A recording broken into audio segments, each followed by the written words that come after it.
blackfishing. It's a term that's been used a lot over the past few months, especially on social media.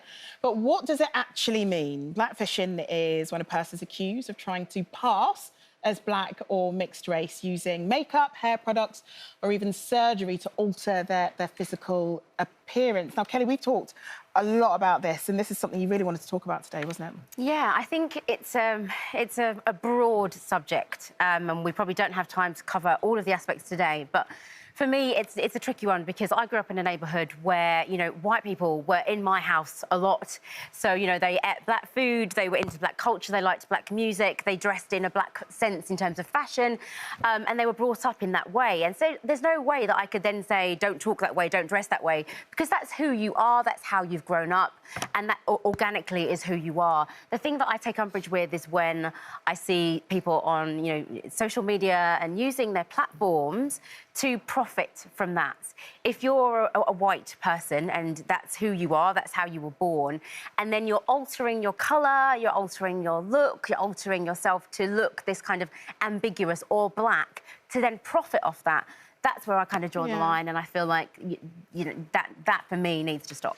It's interesting because a friend of mine, Christiana, who lives in the States but who's originally from here, she and I were talking about this last week, and she has a very interesting take on it because she doesn't call it blackfishing, she calls it ethnic smudging, because it's like an amalgamation, particular looks are an amalgamation of say, black, Latina and Arab aesthetics in order to appear racially ambiguous. So it's a beauty ideal that's from nowhere and yet from everywhere.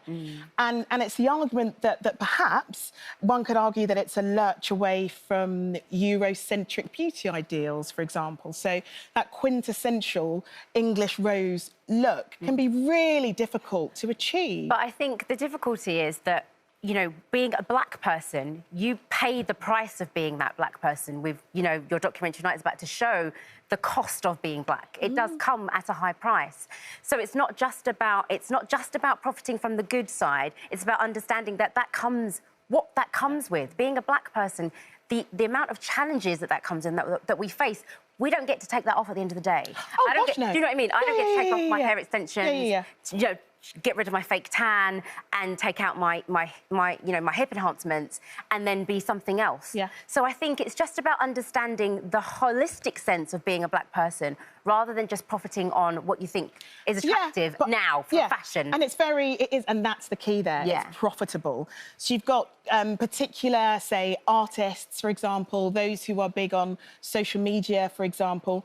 There is quite a homogenous look that is now profitable. It's the dead straight, long, dark hair. It's the very deep tan, for example. So taking all these elements that perhaps know that they make money, but not taking any of the stuff that, say, the rest of us have to deal with. What do you think? I was just going to say, it's slightly different for me because, you know, South Asian heritage and culture and dress is something that if we see anybody else adopting, it's a huge compliment. We see the respect and I think we embrace anyone who wants to wear a sari or a salwar kameez or who wants to try, like, men, you know, like there's so many face decorations, you know, the hand jewellery. There's all these, especially for women, there are so many enhancements that make you look different, more Asian than not. So we sort of like accept it as a compliment. I'm happy that somebody wants to look like the people in the country I originate from. My husband wanted to wear an Indian wedding outfit. I wanted to choose a British outfit. It just showed how,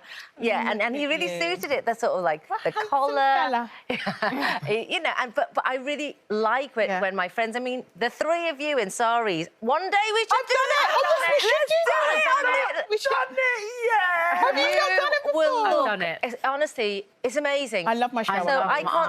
So I can't see the negative from my angle. I reckon that's you know, I know that we've worn black-owned brands on the show today, but I reckon that we should also do South Asian brands as well. I think that would be brilliant. That would be great. But Brenda, where do you sit with the blackfishing discussion? I mean, for me, it's kind of a different thing again, because I was that black girl at school that had big lips and I was made fun of. Rubber lips, I was called a lot, and I was also called Marga because I was quite skinny. And I also was the black girl. There weren't many black girls in my school. Probably about 10 of us that I can remember in my year, in all the 5 years, and I was the one with the flat pack back.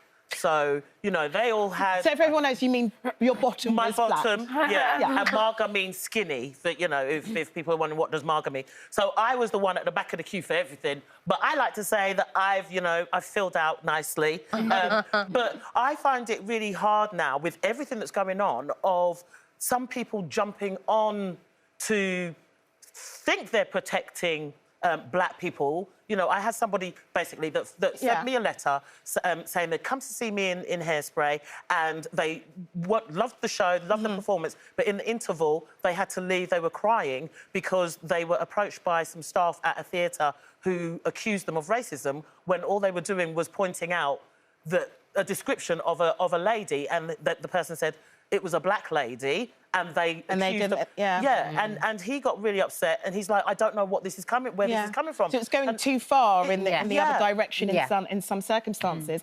Well, look, this is a discussion that will no doubt run and run and run, but it's one that needs to be had, and perhaps, you know, people ought to think a little bit more deeply about the decisions that they make.